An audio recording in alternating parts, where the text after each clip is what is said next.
नमस्कार, मी भगवान जाधव. मागील 3 दिवसापासून वसमतच्या उपविभागीय अधिकारी कार्यालयासमोर आमरण व लाक्षणिक उपोषण चालू आहे. मुळात मुद्दा वसमत शहरामध्ये वीटभट्ट्याच्या संदर्भामध्ये जे काही वीटभट्ट्या अनधिकृत वीटभट्ट्या असतील आणि त्या वीटभट्ट्यावर साठवलेली अनधिकृत मातीसाठा असेल आणि अशा विविध मागण्या घेऊन या ठिकाणी उपोषणकर्ते उपोषणाला बसले आहेत. परंतु आज 3 दिवसानंतरही या उपोषण अर्थाकडे महसूल प्रशासनाचं कुठलंही लक्ष नाही. याच उपोषणाच्या नाकावर टिचून सध्या मोठ्या प्रमाणात मातीची वाहतूक सध्याही चालू आहे. जाणून घेणार आहोत या संदर्भामध्ये. ज्या वीटभट्ट्या आहेत वसमतमध्ये शहरामध्ये मोठ्या प्रमाणामध्ये पर्यावरणाचं हानी या ठिकाणी होत आहे आणि धुळीमुळं नागरिकांना प्रचंड त्रास होत आहे.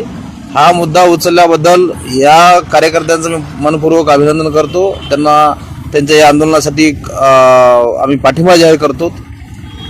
रिपब्लिकन पार्टी ऑफ इंडियाच्या वतीनं या आंदोलनाला आम्ही जाहीर पाठिंबा देतो. नुसतं पाठिंबा देणार नाहीत तर त्यांच्यासोबत या लढ्यामध्ये आम्ही सहभागी देखील होणार आहोत.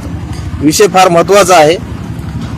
विषय इतका महत्त्वाचा आहे की एका बाजूला सरकार पर्यावरणावरती अफाट लक्ष केंद्रित करीत आहे, त्यावर पैसा खर्च करत आहे. पर्यावरण रक्षण करण्याच्या नावाखाली कोट्यावधी रुपयाचा निधी त्या ठिकाणी खर्च होत आहे.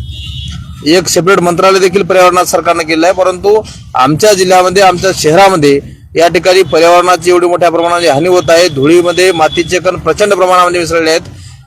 हा जो रस्ता आहे कवठा वसमत ते औंढा जो रस्ता मुख्य रस्ता आहे, वसमत ते हिंगोली किंवा कळमनुरी जाणारा मुख्य रस्ता आहे, कवठा रोड ज्याला म्हणतात, त्या रोडच्या दोन्ही बाजूनं वीटभट्ट्याचं साम्राज्य त्या ठिकाणी उभं राहिलेलं आहे.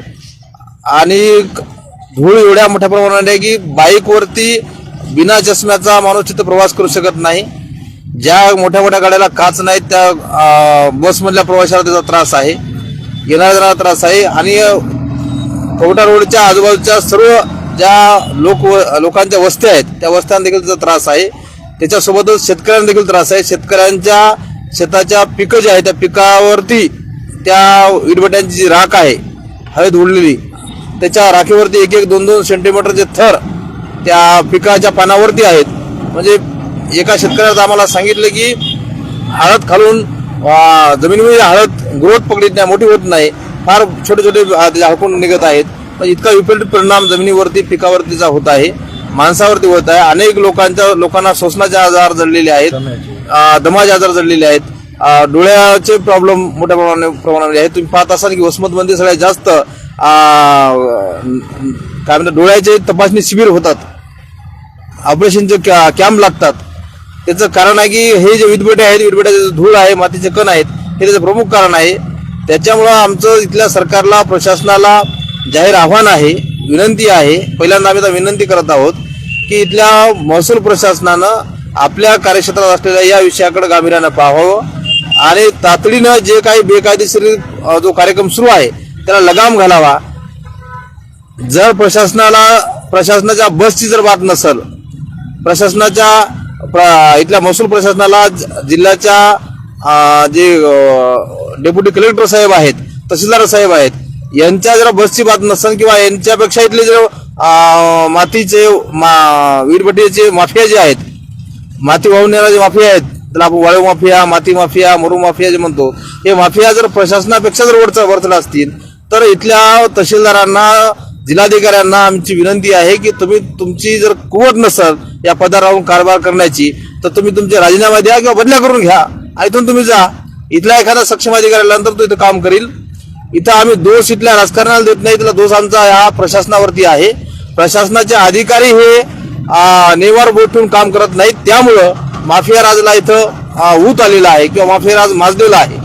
जर इथल्या माफिया राजला लगाम लावायचा असेल तर प्रशासनाला कठोर भूमिका घ्यावी लागेल. तर कठोर भूमिका जर प्रशासन घेणार नसेल तर माफिया राज असं सुरू राहील. याच्यात प्रचंड मोठ्या प्रमाणाने बेकायदेशीर काम सुरू आहेत. तुमच्या सगळ्यांच्या माहितीसाठी तिथल्या कामगारांचं मोठ्या प्रमाणात शोषण होत असतंय. कामगाराच्या मुलाला शिक्षणाची व्यवस्था नाही, त्यांना निवाराची व्यवस्था नाही, लाईटची व्यवस्था नाही, त्यांच्या खाण्यामध्ये माती आहे, त्यांच्या श्वसनामध्ये माती आहे. पूर्ण कामगार कायदा पूर्ण धाब्यावर बसण्याचं काम इथं वसमतमध्ये मोठ्या प्रमाणात सुरू आहे आणि ते प्रशासनाला साक्ष ठेवून सुरू आहे. म्हणून केवळ एक बाजू पर्यावरणाचीच नाही तर दुसरी बाजू कामगार शोषणाची देखील बाजू आहे. त्याच्यानंतर इथल्या नागरिकांच्या आरोग्याची मोठी बाजू आहे. या सगळ्या गोष्टी पाहता आमची असे प्रशासनाला विनंती आहे की जर इथलं माती माफिया राज जे आहे, इटभट्ट्यांचा जो माफिया आहे, हे जर तुम्हाला इथून काढणं शक्य होत नसेल तर आमच्याकडे एक पर्याय आहे. आम्ही याच्यावर चर्चा करत आहोत की सरकारनं स्वतःची जागा या वसमत शहराच्या बाजूला 4 किलोमीटर 2 किलोमीटर अंतरावर, जसं तुम्ही आता हळद केंद्राला हळद संशोधन केंद्राला जागा 50-60 एकर दिली, तशा पद्धतीने 50-60 एकर जागा तुमची सरकारच्या मार्गाची या वीटभट्टी इथं जर तुम्हाला महत्वाची असेल, वीटभट्ट्या जर फार महत्वाच्या असतील तर आमच्या सरकारला प्रशासनाला विनंती आहे की 50-60 एकर जमीन या लोकांना तुम्ही द्या आणि शहराच्या दूर न्या ना, आणि त्यांना डोक्यावर घ्या, त्यांचे लाड करा, त्यांचे मुख्य घ्या, काय ते करा. जर तुम्हाला ते लोक प्रिय असतील तर ही अशा प्रकारे तुम्हाला आमची विनंती आहे. दुसरी त्यावेळेस जिल्हाधिकाऱ्यांनी माध्यमांशी संवाद साधला आणि त्याबरोबर त्यांनी सांगितलं होतं की शहरातल्या वीटभट्ट्यावर आम्ही अनधिकृत वीटभट्ट्यावर प्रतिबंध करू, पण झालं नाही. काय सांगणार?